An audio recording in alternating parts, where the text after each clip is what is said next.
اعوذ باللہ من الشیطان الرجیم، بسم اللہ الرحمن الرحیم۔ اقبال ہی کی ایک بہت چھوٹی سی نظم جس کا عنوان ہے شاعر، وہ میں آپ کے سامنے رکھ رہا ہوں، اور وہ بھی دیگر بہت ساری نظموں کی طرح صرف 3 اشعار پر مشتمل ہے، لیکن اس 3 اشعار میں ایک پوری کہانی ہے جو علامہ اقبال نے بیان کر دی ہے۔ اور یہ علامہ اقبال کی بہت بڑی خوبی ہے کہ وہ اپنی چھوٹی چھوٹی نظموں میں جو باتیں کہتے ہیں وہ ایک دریا ہوتا ہے، اور وہ اس دریا کو ایک کوزے کے اندر بند کر دیتے ہیں، 3 اشعار کے، 4 اشعار کے یا چند اشعار کے کوزے میں۔ تو یہ 3 اشعار پر مشتمل ہے، آپ سنیں، جس کا عنوان میں بتا چکا ہوں کہ شاعر ہے۔ قوم گویا جس میں افراد ہیں اعضائے قوم، منزل سنت کے رہ پیما ہے دست و پائے قوم۔ قوم کو اگر ایک جسم مان لیا جائے، اور ظاہری بات ہے ہر قوم ایک جسم ہوتی ہے، اور اس کا ہر فرد جو ہے اس کا ایک عضو ہوتا ہے، اور جس طرح ہر عضو کے مختلف کام ہوتے ہیں، اس طرح ہر فرد یا افراد جو ہے وہ مختلف کاموں میں جب شامل ہوتے ہیں تب کہیں جا کر کاروبار زندگی جو ہے وہ چلتا ہے۔ یعنی یہ نہیں ہو سکتا کہ ایک شخص جو ہے وہ عقل کل بن جائے اور سب کام کرنے لگے، وہ دنیا کے ہر کام کرنے لگے، نہیں کوئی مزدوری کرے گا، کوئی انجینئر ہوگا، کوئی ڈاکٹر ہوگا، کوئی سبزی فروش ہوگا، کوئی دکاندار ہوگا، کوئی جو ہے ٹرانسپورٹ چلاتا ہوگا۔ مقصد شعبہ ہائے زندگی کے جتنے بھی امور ہیں وہ مختلف لوگ انجام دے رہے ہوتے ہیں۔ تو گویا افراد جو ہوتے ہیں وہ قوم کے اعضائے قوم ہوتے ہیں، اور اس کے اندر جو اس کو منزل کی طرف لے جاتے ہیں، جو اس کو منزل کی طرف، منزل صنعت کی طرف لے جانا چاہتے ہیں، یعنی تمام شعبوں کی طرف لے جانا چاہتے ہیں، کاریگری کی طرف لے جانا چاہتے ہیں، تعمیر تحقیق کی طرف لے جانا چاہتے ہیں، وہ جو ہے دست و پائے قوم کون ہے؟ وہ دست و پائے قوم اصل میں وہ اشارہ کر رہا ہے کہ شاعر ہی ہوتے ہیں، اور شاعر سے مراد صرف شعر کہنے والا ہی نہیں ہوتا، یہ شعور سے لفظ نکلا ہے۔ ہر وہ شخص جو شعور رکھتا ہے، جو عقل رکھتا ہے، فہم رکھتا ہے، سمجھ رکھتا ہے، وہ شخص جو ہے وہ شاعر کہلانے کا مستحق ہے، بلکہ ہوتا ہی وہ شاعر ہے۔ یہ دوسری بات ہے کہ اس میں سے کچھ لوگ اس مرتبے پر ہوتے ہیں جو شاعر کہلا سکتے ہیں، یعنی کسی بھی زبان کی سب سے عروج پر اگر کوئی فائز ہوتا ہے تو وہ شاعر ہی ہوتے ہیں، اور وہ اس لیے کہ وہ اپنے چھوٹے سے اور مختصر سے الفاظ کو استعمال کر کے وہ بڑی بات کہہ جاتے ہیں جو بڑی بڑی تقریروں میں اور تحریروں میں نہیں کہی جا سکتی۔ تو آگے کہتے ہیں کہ محفل نظم حکومت چہرہ زیبائے قوم، شاعر رنگی نوا ہے دیدائے بینائے قوم۔ یعنی جو ہماری زندگی کی محفل ہے، جو رنگین محفل ہے، اس پر حکومت بے شک ایک چہرہ ہے، ایک قوم کا چہرہ ہے۔ ہم کسی بھی ملک کی حکومت ہی کو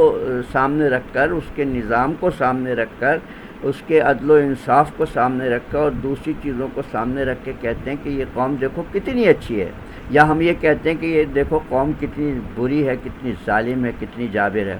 اب ہم بھی جو تجزیہ کرتے ہیں پوری دنیا میں یہی ہوتا ہے نا کہ فلاں دیکھیں اس ملک کا نظم حکومت کتنا اچھا ہے، وہاں کے حکمران کتنے اچھے ہیں، یا وہاں کے حکمران کتنے برے ہیں۔ تو گویا چہرہ جو ہے، حکومت جو ہے، وہ ایک چہرہ ہے،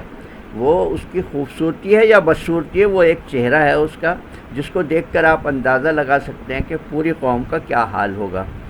پھر وہ آگے کہتے ہیں شاعر رنگی نوا ہے دیدہ بینا، لیکن شاعر جو ہے وہ تو ان کی آنکھیں ہیں، وہ حکومت کے حکمرانوں کے نظام کی آنکھیں ہیں، کہ وہ دیکھ بھی رہی ہیں اور دکھا بھی رہی ہیں دنیا کو کہ بے شک ایک حکومت جو ہے وہ اس حکمران جو ہیں وہ قوم کا چہرہ ہیں، ان پر حکومت کرنے والے، ان کے بڑے، ان کے وڈیرے، ان کے جو کچھ بھی ہیں، وہ ایک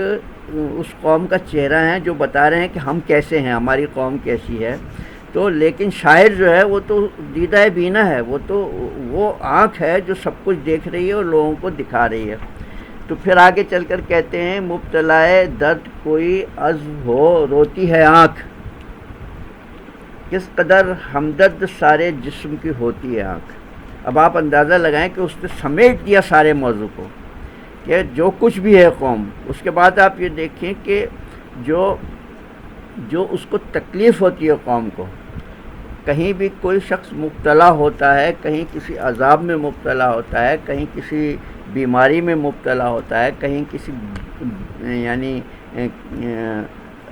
بد نظامی میں مبتلا ہوتا ہے، عدل و انصاف سے ہٹ کر فیصلے کر رہا ہوتا ہے، جبر و ظلم کر رہا ہوتا ہے،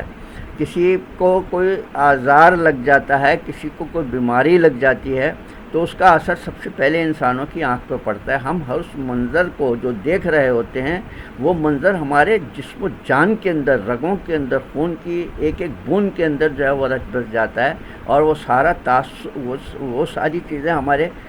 ہر ایک عضو سے وہ ظاہر ہونے لگتی ہیں. مثال کے طور پر آگ لگی ہے تو منظر آگ کا آپ اپنی اس کی تپش بھی محسوس کر رہے ہوں گے، اس کی وجہ سے جو لوگ زد میں آ رہے ہیں ان کی تکلیفیں بھی محسوس کر رہے ہوں گے. اسی طرح آپ کسی ایکسیڈنٹ کو دیکھ رہے ہوں گے تو اسی حساب سے آپ کی سوچیں بدل جائیں گی، آپ کی شکل بدل جائے گی، آپ کے جذبات بدل جائیں گے. اسی لحاظ سے آپ دیکھیں کہ جب آپ حسین نظاروں کی طرف جا رہے ہوتے ہیں، مناظر کی طرف جا رہے ہوتے ہیں اور ان کی سیر کر کے لطف اندوز ہو رہے ہوتے ہیں، تو ایک ایک عضو پر، ایک ایک چیز پر اس آنکھ کی مدد سے ایک ایک چیز پر آپ پر اثر پڑ رہا ہوتا ہے. تو قوم اگر بری ہوگی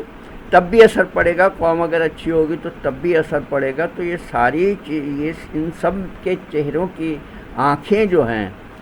وہ یعنی چہروں پہ لگی ہوئی آنکھیں جو ہیں وہ ان چہروں کی آنکھیں ان کو بتا رہی ہوتی ہیں کہ قوم جو ہے وہ اس وقت کس کیفیت سے گزر رہی ہے، اچھی کیفیت سے گزر رہی ہے یا بری کیفیت سے گزر رہی ہے. تو اقبال کہتے ہیں کہ مبتلائے درد کوئی عضو ہو روتی ہے آنکھ. کسی کو کوئی تکلیف پہنچے تو آنکھ روتی ہے. تو اگر ہم اس کے برعکس سوچیں تو کسی کو کوئی خوشی ہوتی ہے تو آنکھ خوش ہوتی ہے، کسی کو کوئی رنج ہوتا ہے تو آنکھ درد محسوس کرتی ہے، اور کسی کو کوئی راحت ملتی ہے تو آنکھ اس کی خوشی کو، اس کی آسانی کو، اس خوشی کی لہر کو وہ صاف محسوس کر رہی ہوتی ہے. تو وہ روتی بھی ہے اور ہنستی بھی ہے. تو وہ کہہ رہا ہے کہ کسی کو کوئی درد پہنچے تو آنکھ روتی ہے. کس قدر ہمدرد سارے جسم کی ہوتی ہے آنکھ. آنکھ جو ہے وہ پورے جسم کی ہمدرد ہے. تو گویا حکمران اگر وہ چہرہ ہیں تو ان کے چہرے پہ لگی ہوئی قدرت کی طرف سے دی ہوئی آنکھیں جو ہیں وہ جو ہیں یعنی جو کچھ شاعر جو ہے وہ آنکھیں ہیں،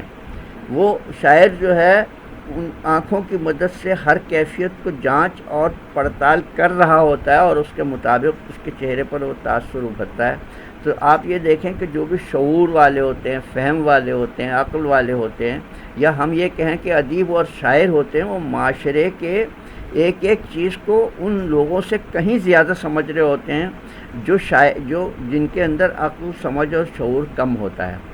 تو 3 اشعار کی اس نظم میں علامہ اقبال نے پورے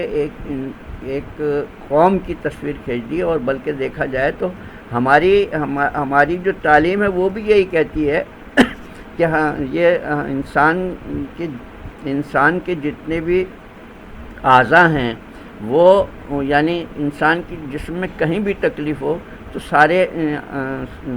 سارے اعضاء جو ہیں وہ تڑپ جاتے ہیں اور سارے اعضاء بے چین ہو جاتے ہیں. تو اگر ہم اس بات کو، اقبال کے اس بات کو، اس فلسفے کو سمجھ لیں تو یقین مانیں کہ ہم کسی کے دکھ کو بھی نہیں دیکھ سکیں اور کسی کے ساتھ ناانصافی کو بھی نہ دیکھ سکیں. اللہ تعالیٰ جو ہے وہ ہمیں اس بات کو سمجھنے کی توفیق عطا فرمائے. وما علینا الا البلاغ المبین. انشاءاللہ اگلی نشست میں ہم کسی اور موضوع کے ساتھ آپ کے سامنے پیش ہوں گے. اللہ حافظ.